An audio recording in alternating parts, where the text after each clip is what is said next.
Okey, jadi menurut Cikgu Ci, bab 12 ni langsung dia belum ajar. Jadi hari ni kita akan masuk bab 12 iaitu pengendalian data. Jadi dia sebenarnya ada satu je subtopik tapi dalam dia ada banyak lah bawah satu subtopik ni.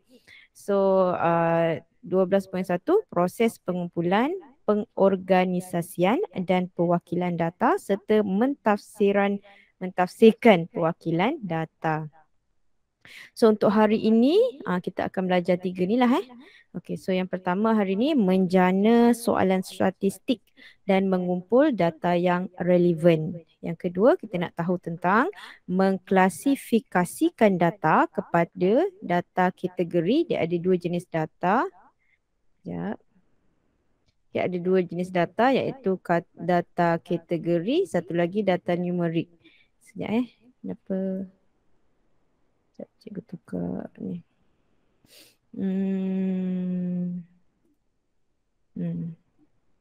Okey, data kategori dengan data numerik.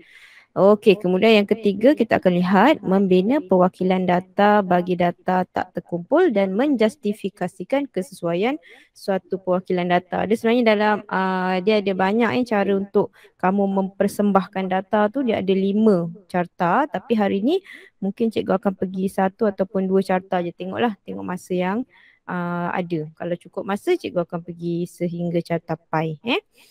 Okey. Jadi yang seterusnya, okey. So yang pertama, okey, menjana soalan statistik dan mengumpul data yang relevan. Okey, jadi apa itu soalan statistik? Ni. Soalan statistik. Okey. Bagi mengumpul data yang relevan, kita perlu menjana soalan statistik. Jadi apa itu soalan statistik? Soalan statistik ialah soalan yang boleh dijawab dengan mengumpul data dan terdapat keragaman. Ni keyword dia. Terdapat keragaman atau kebolehubahan. Okay, maksud keragaman atau kebolehubahan tu maksudnya jawapannya bukan satu. Maksudnya jawapannya contohnya bukan ya atau tidak aja. Dia ada banyak jawapan dia. Okey. Contoh kat sini soalan ni dekat apa ni? Contoh soalan kat sini. Okey, apakah tinggi murid dalam kelas 1 amanah? So ada kebolehubahan iaitu ada banyak jawapan dia. So tinggi tu mungkin seorang pelajar tu pelajar A 150, pelajar B 156, pelajar C 164, pelajar D 148. Jadi dia ada banyak. Bila jawapan dia banyak tu kita panggil dia keragaman. Diversity, variety Okey, kemudian contoh yang kedua, apakah makanan kegemaran murid kelas 1 amanah?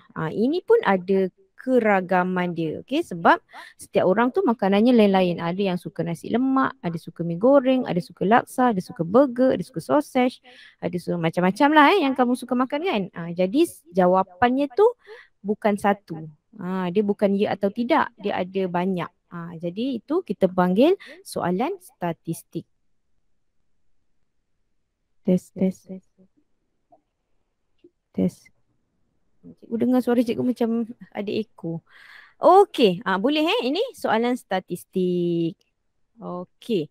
Okey. So sekarang cikgu nak tanya kamu pula. Okey, cuba tengok soalan ni.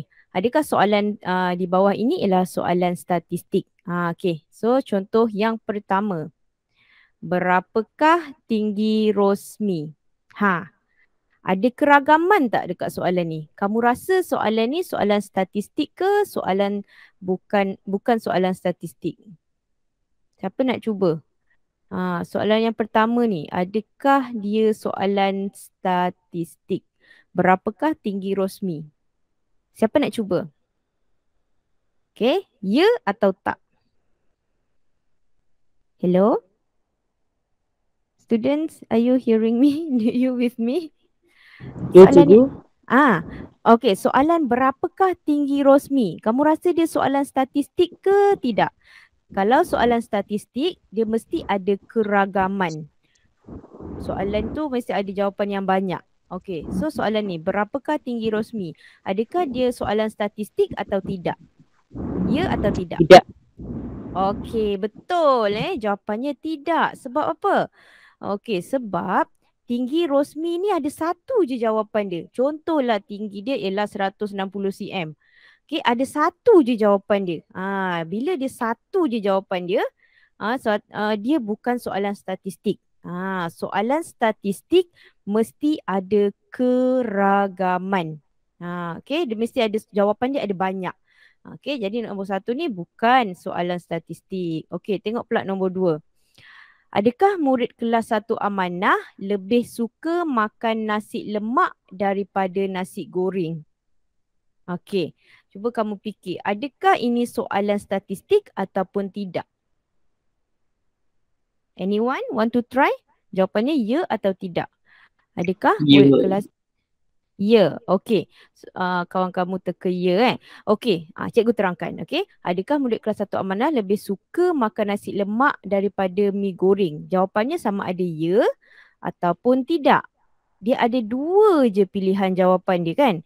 Dua pilihan jawapan saja.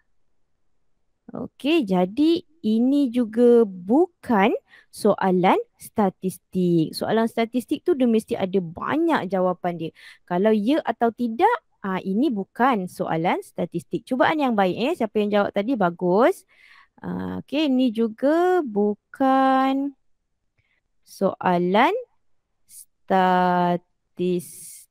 Okey, ingat tadi cikgu cakap. Okey, soalan statistik mesti ada keragaman. Mesti ada kebolehubahan. Maksudnya, kalau soalan statistik ni, jawapannya mesti banyak. Jawapannya mesti banyak.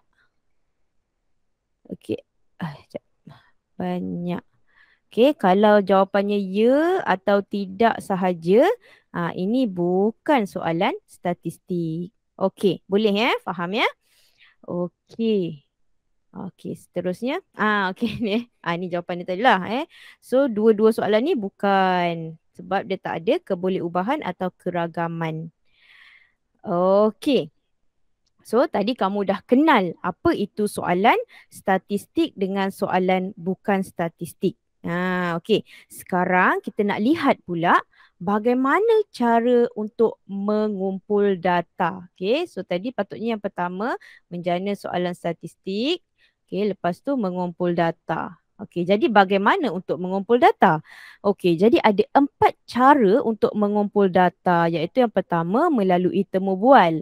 Yang kedua melalui tinjauan. Yang ketiga melalui pemerhatian. Dan yang keempat melalui eksperimen. Ini lebih kepada sains lah. Okey, so kita nak lihat satu-satu contohnya. Okey, contoh temu bual. Contoh guru kelas kamu kata, guru kelas nak dapatkan maklumat tentang cara pelajar datang sekolah. Okey, jadi guru kelas pun mintalah ketua kelas dapatkan maklumat dengan cara dia tanya. Temu bual ni dia tanya, mesti ada pertanyaan dan dia ambil maklumat. Okey, ini contoh temu bual.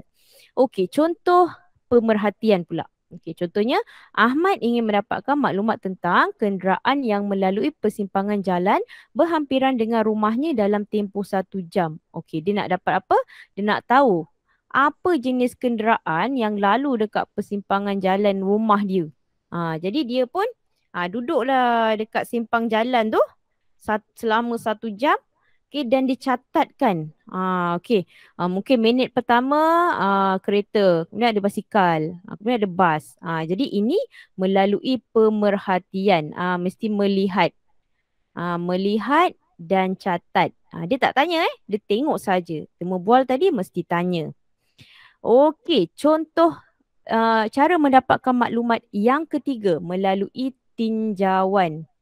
Melalui tinjauan. Contoh, pihak pengurusan kantin sekolah, dia nak sediakan satu borang soal selidik tentang makanan kegemaran murid tingkatan 1. Okey, jadi dia nak sediakanlah makanan tersebut.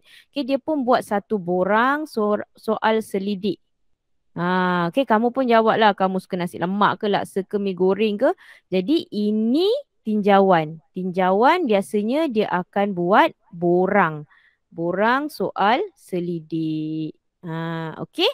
Okey, contoh yang okey. Kemudian yang keempat, cara untuk mendapatkan data yang keempat ialah melalui eksperimen. Okey, contoh seorang murid ingin mendapatkan maklumat tentang suhu air panas yang menyejuk. Okey, dia ada satu air panas, mungkin air panas dalam bikar. Okey, setiap 5 minit dia nak tengok berapa contoh termometer. Berapa suhu yang turun. Jadi dia kena gunakan ada air panas, termometer, jam, buku catatan. Jadi dia dapatlah maklumat tu.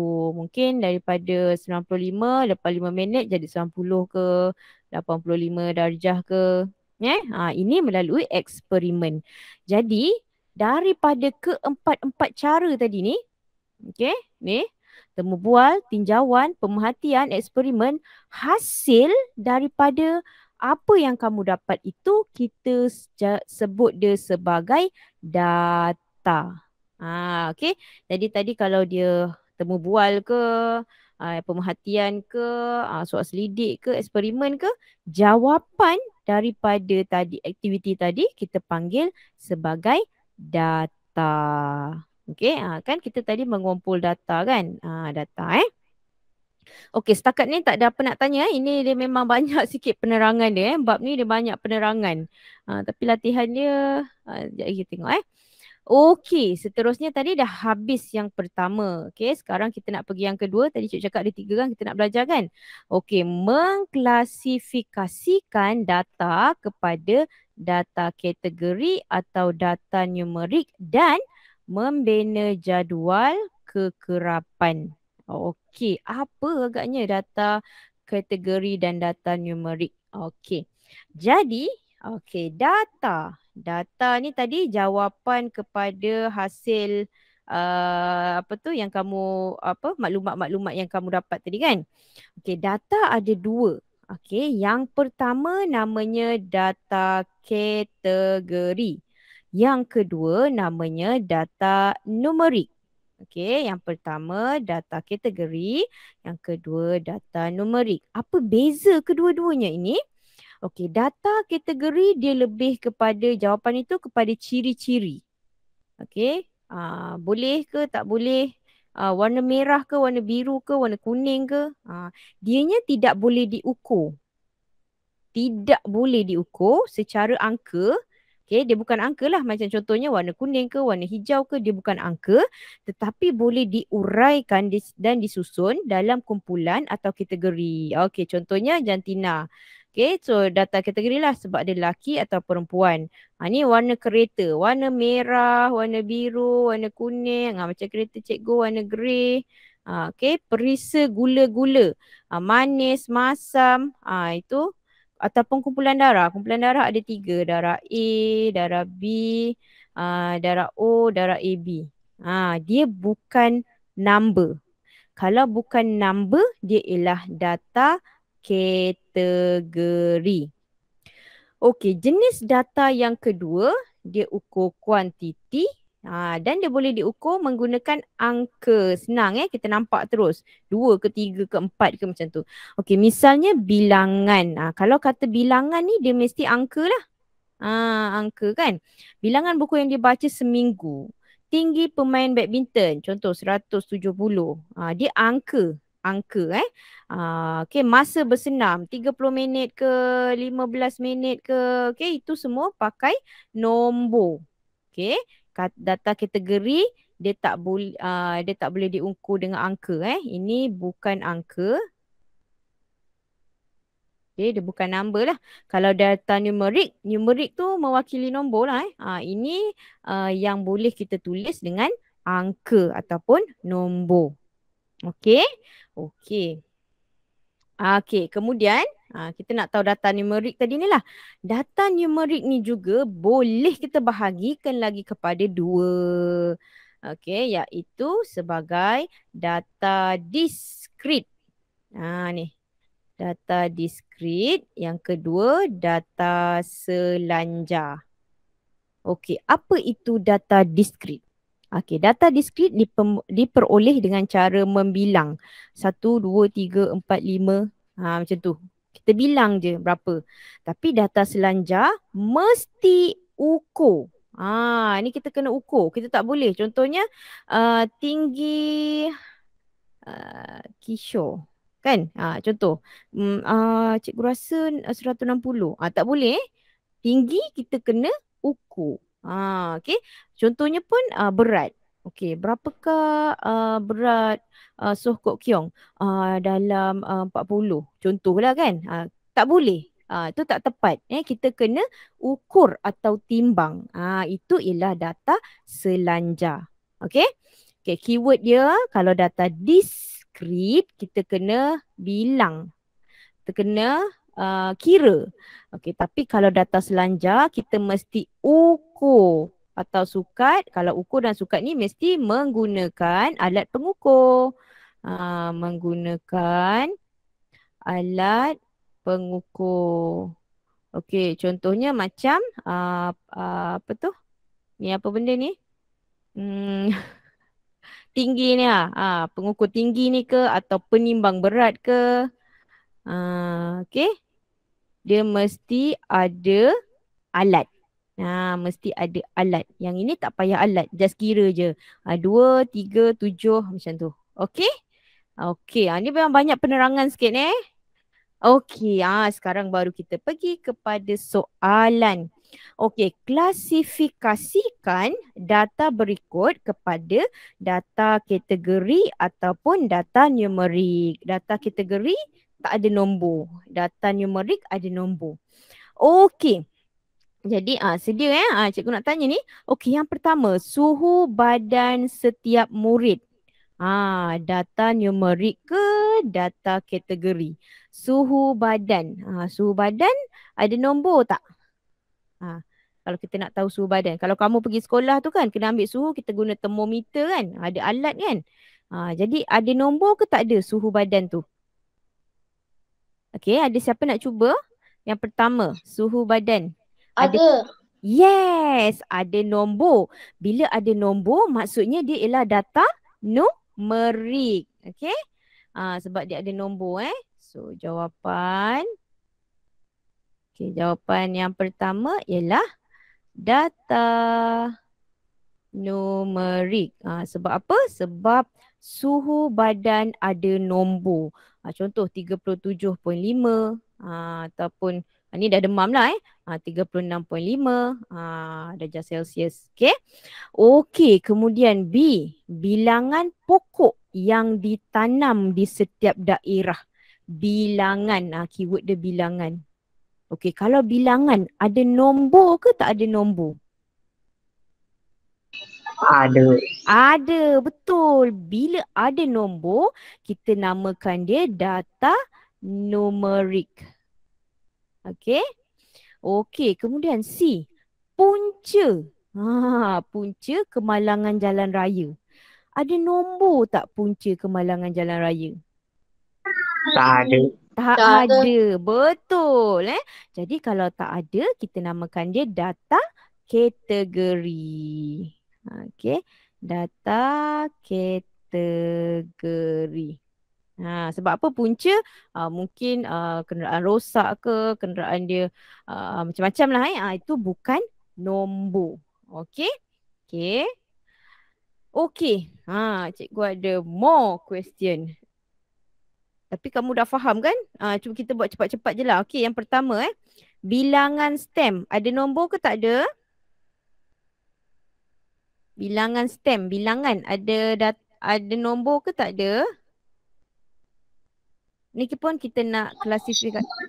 Ada nombor tak kalau bilangan? Ada. Ada. Jadi A ni, yes, betul. Yang pertama data numerik. Okey, masa penggunaan internet 1 jam, 2 jam, 3 jam.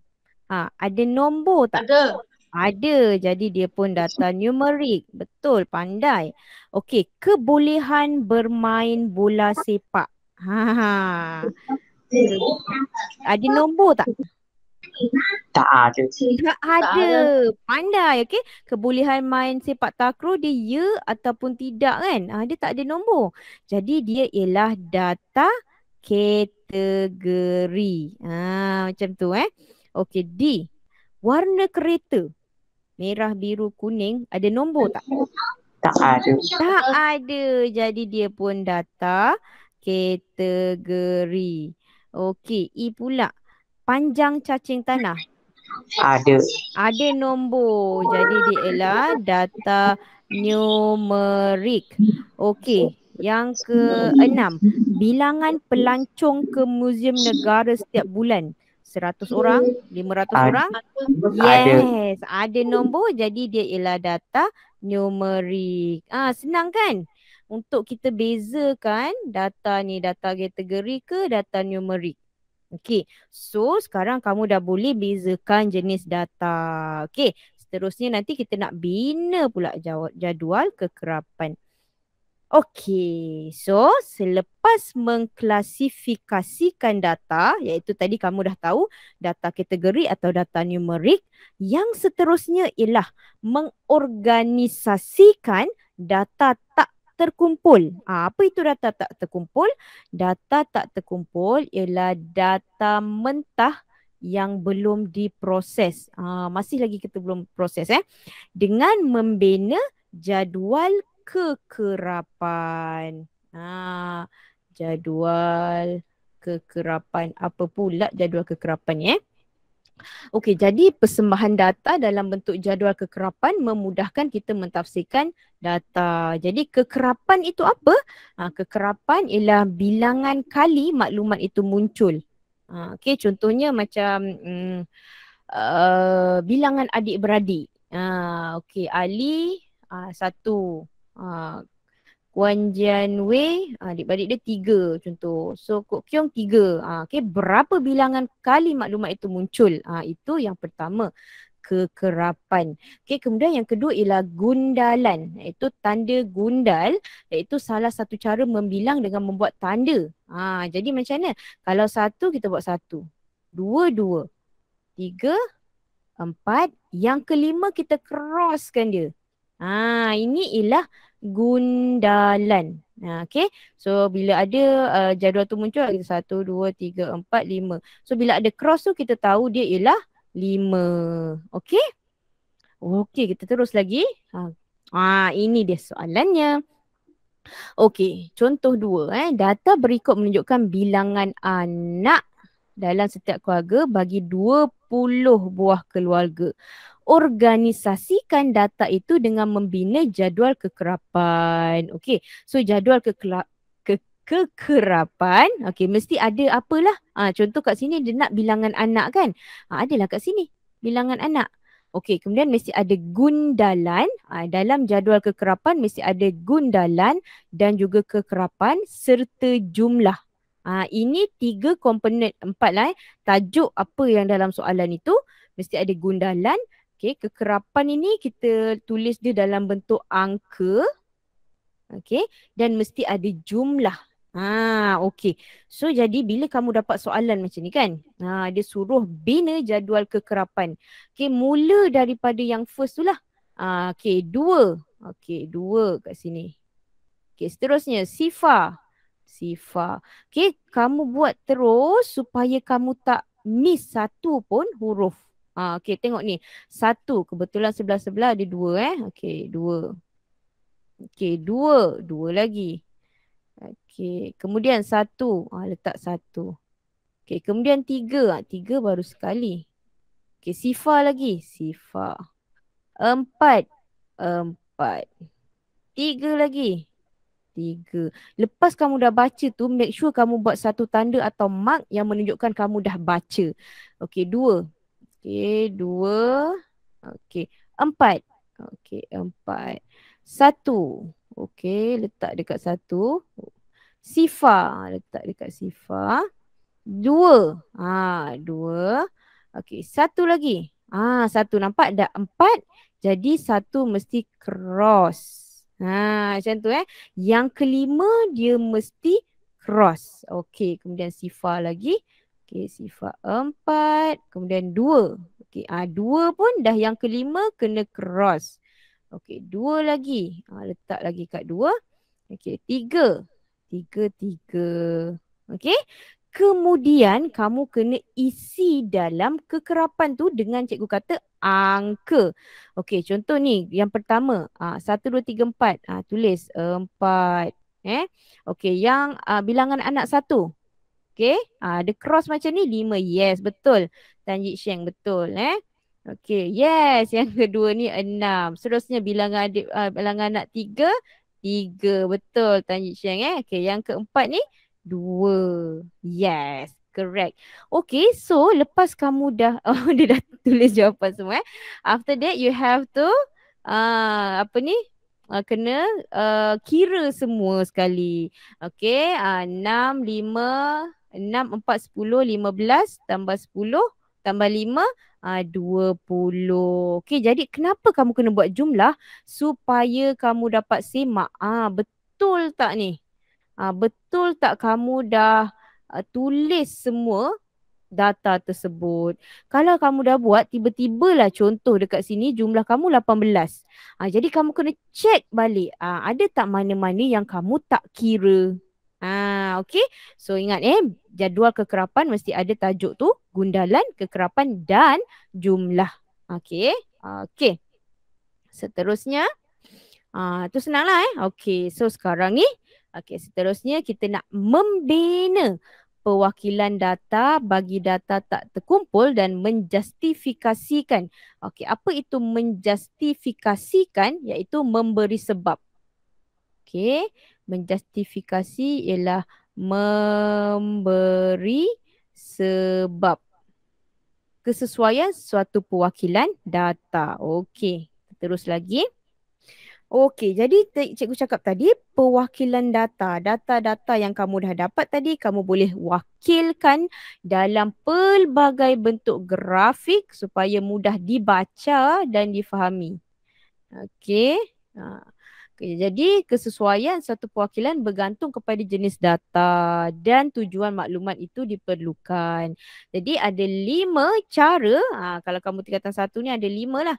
5 cara untuk mewakilkan data. Yang pertama ialah carta palang.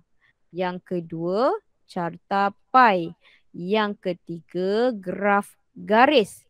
Okey, yang keempat, plot titik. Dan yang kelima, plot batang dan daun. Okey. Jadi kita tanpa membuang masa, kita pergi yang pertama. Okey. Carta palang. Rasanya kamu dah belajar dah dekat sekolah rendah kan, carta palang ni kan? Okey, carta palang. Carta palang ialah perwakilan data yang menggunakan palang untuk mewakili data. Okey, carta palang sesuai digunakan untuk membuat perbandingan antara kategori. Okey, jadi carta palang ni ada 2 jenis. Satu secara mendata, satu cara menegak. Mendata tu maksudnya macam ni. Macam tu dia punya carta dia. Kalau menegak, ada macam building. Macam tu. Okey. Okey, jadi langkah-langkah membina carta palang ini ada dekat dalam buku kamu, saja je cikgu nak tulis balik. Yang pertama sekali mesti lukis paksi. Paksi mengufuk dan paksi mencancang. Mesti gunakan kertas graf. Okey, pilih satu daripada paksi untuk menandakan skala yang sesuai dilabelkan.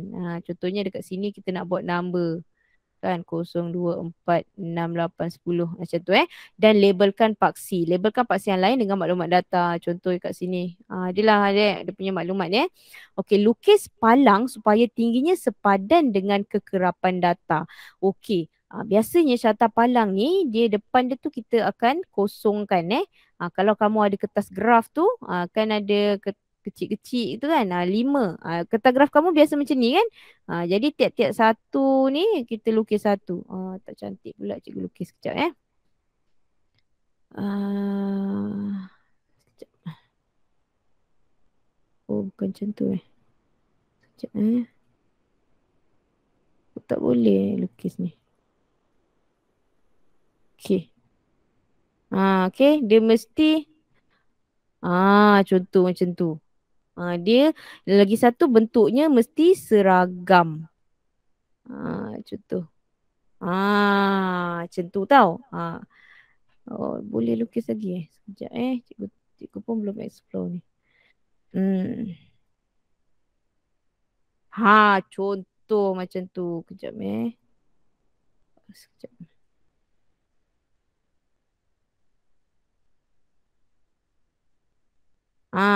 Dekat depan ni antara carta palang ni dengan carta palang ni dia punya jarak dia mesti sama. Kalau kat sini 5 cm, besar ni pun 5 cm, jarak dia pun 5 cm. Itu carta palang Cikgu kata dia boleh dua sama ada macam ni. Okey, ataupun satu lagi macam ni cikgu nak tunjuk tadi. Okey, kemudian tulis tajuk. Last sekali mesti ada tajuk dia dekat atas ni, tajuk.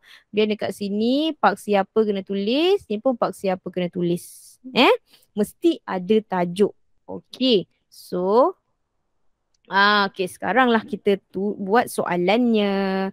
Okey, latih diri 12.1B. Sama dekat dalam buku teks kamu Okey, dalam satu tinjauan keputusan yang diperoleh bagi cara murid datang ke sekolah ditunjukkan dalam jadual di bawah.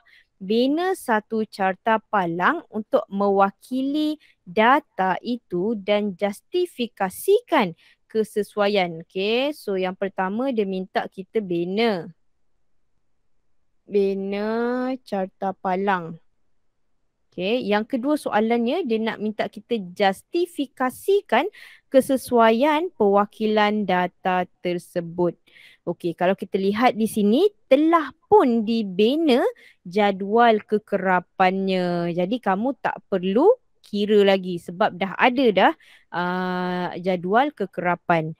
Okey, so apa yang kamu perlu buat ialah lukis paksi. Okey, lepas tu tolong labelkan pada skala dan paksi. Okey, so ini cikgu dah siap-siap dah sebab kalau cikgu nak tulis nanti dia lambat kan. Okey, so lukis paksi. Mesti ada paksi menegak dan paksi mendata. Okey, kemudian kita lihat kesesuaian kita nak letak dia punya skala ni. Tengok data dia 8, 10, 7, 2, 5. Jadi paling sesuai sekali tiap-tiap satu kotak ni nilainya 1 kan. Okay, ni jangan lupa letak kosong. So maksudnya tiap-tiap satu kotak ni nilai dia 1, 2, 3, 4, 5, 6, 7, 8, 9, 10. Okay. So, ini dia punya kekerapan. Okay. Kemudian bawah ini ialah dia punya jenis pengangkutan. Okay. Okey, lepas tu dah ada dah kekerapannya. Just kamu perlu lukis. Ini cikgu rasa dah belajar dah dulu dekat sekolah rendah. Macam mana tadi nak buat ni? Okey, sekejap Okey, so kereta 8 orang. Okey, so cikgu kata dekat depan ni kita kosongkan satu Okey, kereta 8. So dekat sinilah. Macam tu. Okey, bas sekolah 10. Tengok sini skala dia 10. Jangan lupa. Okey, mesti ingat kena ada jarak dia Jarak dia mesti sama dengan besar besar palang kamu tu. Okey, kemudian bas awam. Bas awam 7. Okey, tengok 6, 7. Mestilah ada dekat sini kan. Okey, so 7. Dekat sini, tengok sini. Buat. Okey, kemudian basikal. Basikal 2 orang je. Tengok ni 2. Tengok betul-betul 2 kat mana. Bina carta palang dia. Okey, jalan kaki 5. Tengok betul-betul 2, 4. Antara 4 dengan 6 lah. 5 sini tulis sini. Okey. Mesti ikut dia punya besar dia ni mesti sama. Okey. Okey, so dah siap lah. Dah siap dah carta kita. Okey. Kemudian dia tanya soalan seterusnya, justifikasikan kesesuaian. Bagi sebab kenapa kamu rasa kenapa kamu rasa dia sesuai? Ini ialah justifikasi. Kenapa sebab kamu guna carta ni? Okey, jadi kamu boleh cakap contohnya carta palang ini sesuai digunakan untuk membandingkan bilangan murid yang datang ke sekolah dengan jenis pengangkutan yang berbeza. Kita salin balik tadi daripada soalan. Ini maksud justifikasi. Kamu kena tulis sebab. So tulis sebab kenapa carta palang ni sesuai. Okey, macam tu. Okey, so kita tengok soalan yang seterusnya. Okey, ini soalan seterusnya. Masih lagi, cikgu ambil lagi soalan dekat dalam buku teks kamu, 12.1b. Okay, jadual berikut menunjukkan harga bagi 4 jenis penginapan sekitar Bandaraya Melaka bersejarah semasa hari biasa dan hari cuti. Bina satu carta palang untuk mewakili 2. Sekarang ni dia dah guna 2 set. Okey, dia gunakan 2 set. 2 set data itu dan justifikasikan kesesuaian mewakili data tersebut. Okey, jadi masih lagi kita buat carta palang lagi, tapi sekarang sebab ada 2 set, jadi kamu perlu bezakan dia dengan warna ataupun kamu boleh lorekkan dia. Kalau tak ada warna boleh lorekkan dia. Okey, jadi dia ada contoh kat sini jenis penginapan hotel. Hari biasa 300, musim cuti 350. Kalau inap desa harga biasa 200.5, harga musim cuti ialah 300. Okey, jadi kita ada data yang berbeza-beza ni. Okey. Jadi kita pun buatlah ni. Okey, cikgu nak warna hijau tu tadi. Okey. So harga biasa untuk hotel. Harga biasa untuk hotel. Okey, yang pertama tadi mula-mula kita kena buatlah dia punya paksi dia. Kemudian kita kena letak harga. Okey, lepas tu yang ni tajuk dia jangan lupa jenis penginapan. Okey, hotel, inap desa, hotel bajet dan juga asrama. Okey, carta palang macam biasa je. Okay, so hotel ialah ni nombor dekat sini kamu kena tengok kesesuaian lah. Tengok kat sini dia 300, 2.5, 100, 50, 100 kan. Yang sesuai kamu buat setiap kotak dia beza dia 50. Jangan lupa dekat sini buat buat sifar lupa cikgu nak buat sifar kat sini. Okay. So hotel 300. Tengok betul-betul dekat mana. Sini 300. Okey. Okey macam tu. Okey, kemudian inap desa 200.5. 200.5 inap desa. Okey, kenapa ni cikgu lagi satu ruang ni ialah untuk harga musim cuti. Okey, hotel bajet 100.5. Hotel bajet kat sini 100.5. Asrama 100. Tulis kat sini. Okey, kemudian tukar color dia. Okey, hotel hari cuti naik 350. Tak apa. Okey, ingat dia punya besar dia mesti sama. Inap desa 300 pun naik juga, hari cuti lagi mahal lah Okey, hotel bajet. Daripada 100.5 naik 200. Okey, kemudian asrama dia asrama aja sama. Tak naik cuti ke tak cuti ke dia 100 je. Okey. Inilah hasilnya. Okey. Jadi kalau ada 2 set kamu boleh buat sebab kita nak bandingkan dua-dua set tu kamu boleh buat dia sebelah menyebelah tapi mesti jaraknya sama. Kalau ni 5 cm, 5 cm, 5 cm lah. Okey? Jadi kemudian yang kedua menjustifikasikan kesesuaian tersebut. Okey? So, inilah justifikasi dia. Carta palang berpasangan ini sesuai untuk membandingkan harga. Ambil balik daripada soalan tadi. Membandingkan harga bagi jenis penginapan semasa hari biasa dan musim cuti. Inilah nama dia justifikasi. Justifikasi ni kita sebutlah sama ada sesuai ataupun tidak. Dekat sini kira sesuai lah kalau gunakan carta palang berpasangan sebab kita boleh bezakan sebelah menyebelah. Okey. Okey. Seterusnya ada masa lagi 12 minit.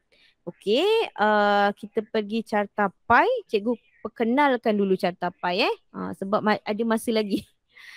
Okey, sebab tadi senang je kan carta palang tu kan. Okey, so kita lihat yang kedua. Iaitu carta pi. Tadi cikgu cakap ada 5 kan. Carta palang, carta pi, graf garis, plot titik dan juga plot batang daun. Sekarang kita nak tengok yang kedua, carta pi.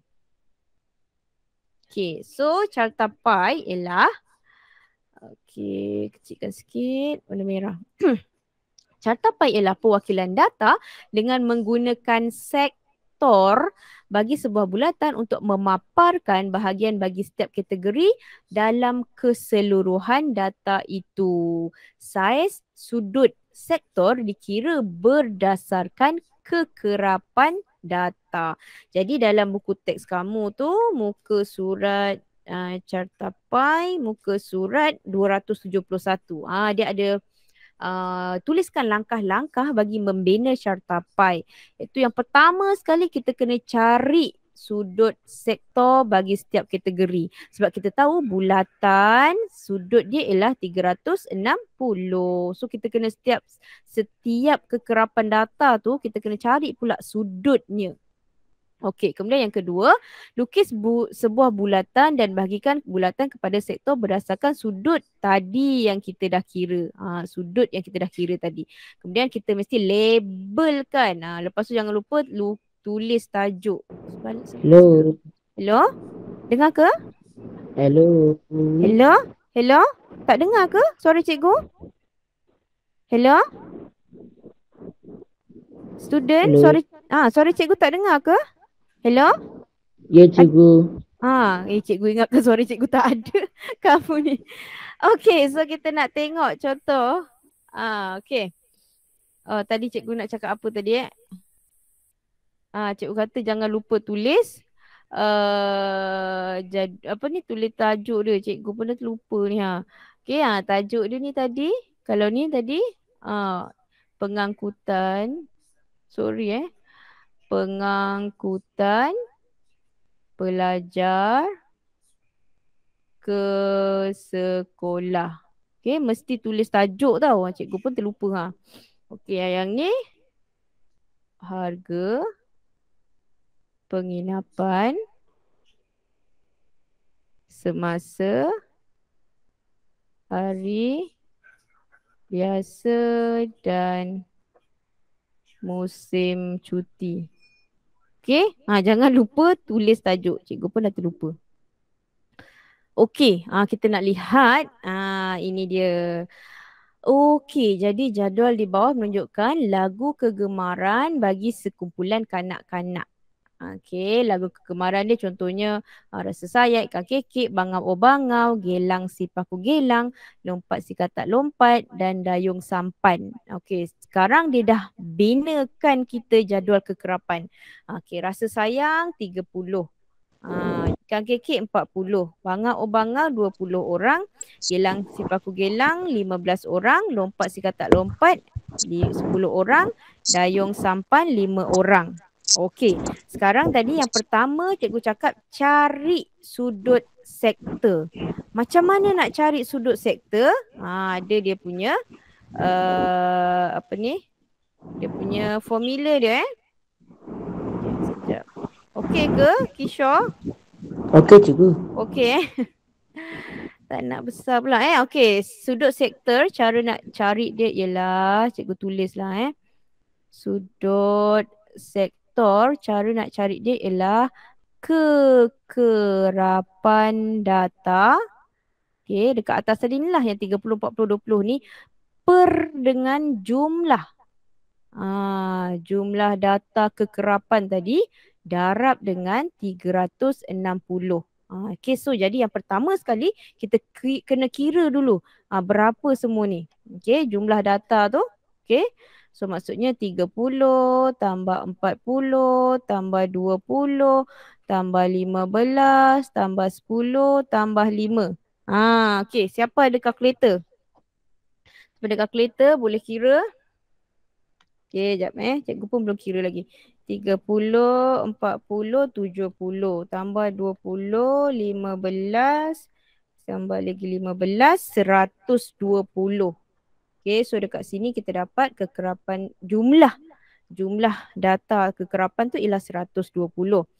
Okey, jadi kita kena pun carilah satu per satu. Okey, maksudnya dekat sini caranya ialah 30 per 120 darab 360. Okey. Kamu boleh guna kalkulator boleh. Okey, kalau nak kira sendiri pun boleh. Cuba tengok. 30 bahagi 120 darab dengan 360. Berapa dapat sudutnya? Iaitu 90 darjah. Ni sama Ni pun sama. Okey, cuba kamu cari berapa ni. Ini pun 20 bahagi 120 darab 360. Okey, ini pun 15 per 120 darab 360. 10 bahagi per 120. Mana tak ada ni. Darab dengan 360. Okey, 5 per 120 darab 360. Okey. Okey, kalau nak cepat, cikgu guna kalkulator je lah. 120 bagi 40 per 120 darab dengan 360. Siapa boleh kira? Ni sebenarnya boleh 4 1 3 kan? 1 2 120 lah kan? Ni 120. Okey. Ni 1 ni 3 60. 60. Ni 1 3 15 kali 3 berapa? 45 kan? 45. Okey, ni pakai spare 12 12 kali 1, 12 kali 3, 10 kali 3, 30 darjah. Ni 1 3 kali 5 15. Okey. So kita dah dapat 90, 120, 60, 45, 30 dan juga 15. Okey, sekarang kita nak lukis pula. Okey. Ni dah dapat tadi 90, 120, 60, 45, 30, 15. Okey, sekarang kita nak bina pula carta pie-nya. Okey. So, kalau nak bina carta pie, kenalah guna kamu punya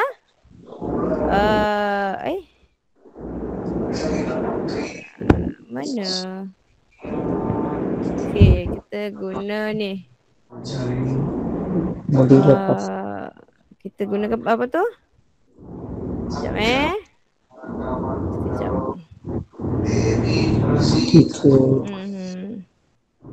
Kita guna kita punya jangka lukis jangka lukis. Sekejap.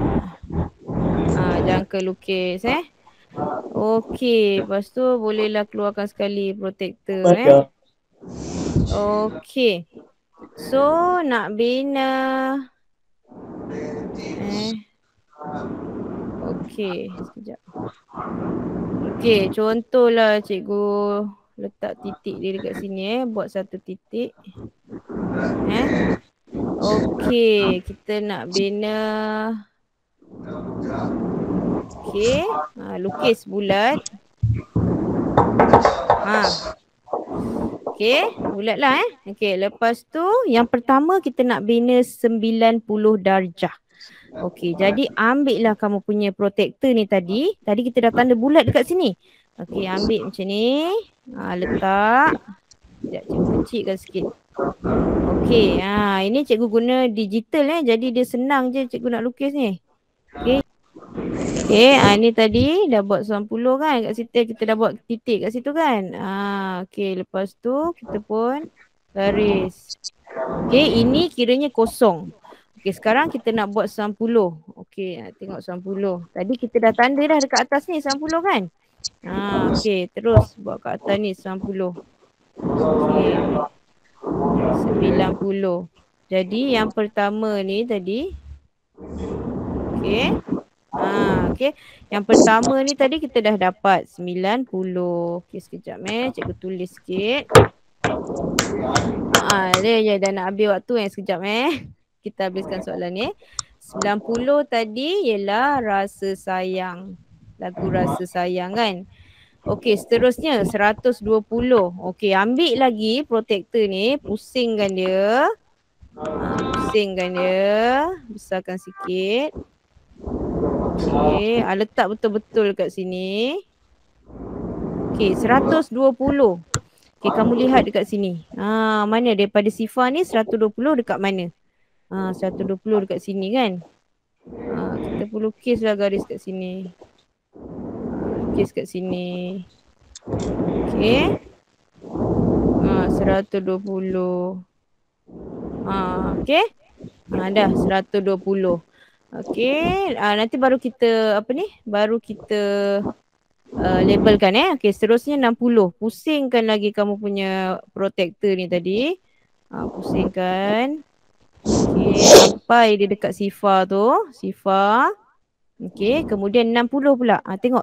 Daripada sifar ni sampai 60. Okey, 60.